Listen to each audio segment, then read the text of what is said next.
আমি কইলাম কেন আমরা 10টা পাইলাম কেন?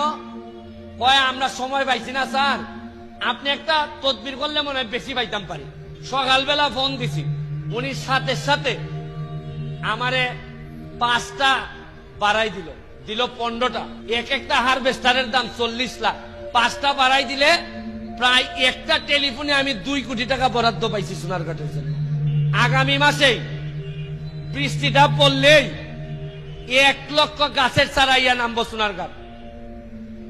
ফলের চারা, ভালো ভালো ফলের চারা চাঁপাইনবাবগঞ্জ থেকে আনা হইব।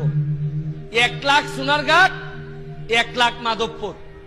আমি কইসলাম নি যে এমন ভাবে সোনারঘাটকে সাজাইয়ে তুলবো, এমন ভাবে ফল ফসারি দিয়ে তুলবো যে পুরি বিয়া দিতুই বাইয়া সোনারঘাট, পুরি বিয়া দিতুই বাইয়া সোনারঘাট। আপনারা ফলের লেগে রেডি হন।